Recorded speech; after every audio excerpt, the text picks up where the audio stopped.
Δεν εξελίχθηκαν τα πράγματα έτσι όπως περίμεναν διοίκηση, παίκτες και τεχνικό επιτελείο της ομάδας Παναθηναϊκού. Την 20η αγωνιστική ομάδα της Κομοτηνής έδινε μάτς ζωής ή θανάτου απέναντι στον Πανιόνιο. Η ομάδα του Μαρίνου Ζουνίδη τελικά ήταν αυτή που χαμογέλασε λίγο πριν το τέλος και έτσι τα πράγματα για τον Παναθηναϊκό πλέον στην υπόθεση παραμονή είναι πάρα πολύ δύσκολα. Πραγματικά δεν ξέρω τι πήγε στραβά, ενώ μπήκαμε πιστεύω καλά στο μάτς, δεν κινδυνεύσαμε ποτέ από το Πανιόνιο και από το πουθενά δεχτήκαμε ένα γκολ στο τέλος του παιχνίδιου. Πραγματικά δεν ξέρω τι. Υπάρχουν ελπίδες? Φυσικά και υπάρχουν. Έπρεπε να το πάρουμε αυτό το παιχνίδι, αλλά έχουμε άλλα 10 μάτς. Υπάρχουν ελπίδες και συνεχίζουμε. Απ' την άλλη, η ομάδα του Πανιωνίου απέδειξε πως μόνο φωτοβολίδα δεν είναι και συνεχίζει να παίρνει τα αποτελέσματα που θέλει και διατηρεί τον στόχο αυτών της Ευρώπης. Και έχει και ένα πολύ σημαντικό παιχνίδι με τον ΠΑΟΚ στο κύπελλο, που και το κύπελλο παραμένει ένας στόχος. Ενώ λέει ακόμα ένα τριμπόντο σημαντικό απέναντι σε μια ομάδα που ήθελε πάση θυσία την νίκη, αλλά καταφέρατε και δραπετεύσατε με το διπλό, με 10 παίκτες κιόλας. Ναι, γι' αυτό ήρθαμε, για να παίξουμε καταρχάς καλό ποδόσφαιρο και να πάρουμε την νίκη. Αυτό ήρθε, είμαστε όλοι πολύ χαρούμενοι για αυτήν την εμφάνιση και συνεχίζουμε παιχνίδι με παιχνίδι. Πού κρίθηκε το παιχνίδι, πιστεύεις, και ήρθε το τρίποντο, οι 3 βαθμοί για σας? Έτσι όπως πήγε το παιχνίδι, από τη στιγμή που φάγαμε τον κόνη κάρτα, ο Παναθηναϊκός ανοίχτηκε πάρα πολύ, ανέβηκε σχεδόν όλη η ομάδα μπροστά. Βρήκαμε τους χώρους στο τέλος και πιστεύω εκεί κρίθηκε το παιχνίδι στα τελευταία λεπτά που ανέβηκε ο Παναθηναϊκός. Εντάξει, ήταν πολύ δύσκολο παιχνίδι.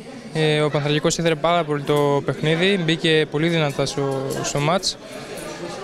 Δυσκολευτήκαμε πολύ, αλλά στο τέλος δικαιωθήκαμε, επειδή παραμένουμε συγκεντρωμένοι στο δικό μας τρόπο παιχνιδιού. Εντάξει, σίγουρα ο Παναθηναϊκός στα τελευταία παιχνίδια παίζει τα τελευταία του χαρτιά.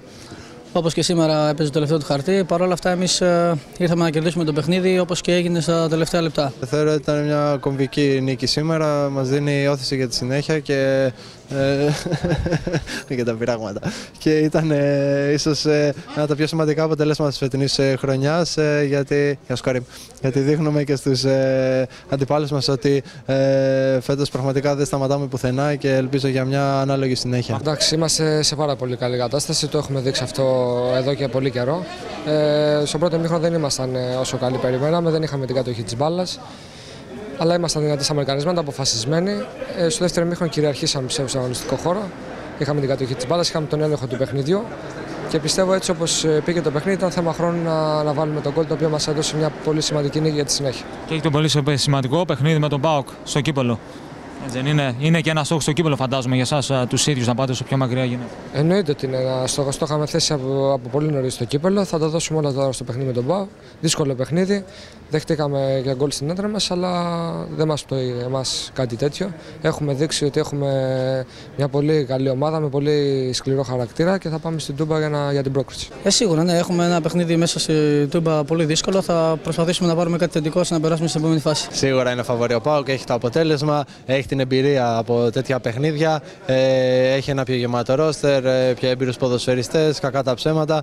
Εμείς θα θέλαμε ίσως να είχαμε ένα καλύτερο αποτέλεσμα στον πρώτο αγώνα, αλλά όταν παίζεις με τις καλύτερες ομάδες του πρωταθλήματος πρέπει να δέχεσαι ότι η ήττα ίσως και ένα αποτέλεσμα που θα ευνοεί την άλλη ομάδα είναι μέσα στο πρόγραμμα. Θα πάμε να παλέψουμε και ό,τι μπορέσουμε να πάρουμε θα είναι καλό. Τώρα έχετε μεγάλο παιχνίδι στη Τούμπα, απέναντι στην πρώην ομάδα σου. Εντάξει, η πρώην μου ομάδα, εντάξει, είναι παρελθόν πια. Εγώ δεν κοιτάω να είμαι συγκεντρωμένος, να κάνω τη δουλειά μου. Εκεί και πέρα, εντάξει. Το κύπελλο για μας είναι ευκαιρία. Θέλουμε να πάμε όσο πιο μακριά μπορούμε, πιστεύω να τα καταφέρουμε. Είναι ένα πολύ σημαντικό παιχνίδι γιατί μας ενδιαφέρει και το κύπελλο. Θα πάμε εκεί να κάνουμε ό,τι μπορέσουμε για την πρόκριση. Και άμα έρθει, ήρθε. Πού το πάτε, γιατί στην αρχή λέγανε θεωρηθήκατε έκπληξη, αλλά βλέπουμε σταθερά παίρνετε τρίποντα σε έδρες και στην έδρα σας, στην πλατεία. Ευρώπη νομίζω είναι ο στόχος, έτσι δεν είναι πλέον ξεκάθαρα? Εντάξει, δεν θα πω Ευρώπη είναι ο στόχος. Ο στόχος είναι κάθε παιχνίδι να είμαστε καλοί, να παίρνουμε 3 ή και 1 βαθμό και ό,τι να έρθει πιστεύω θα έρθει.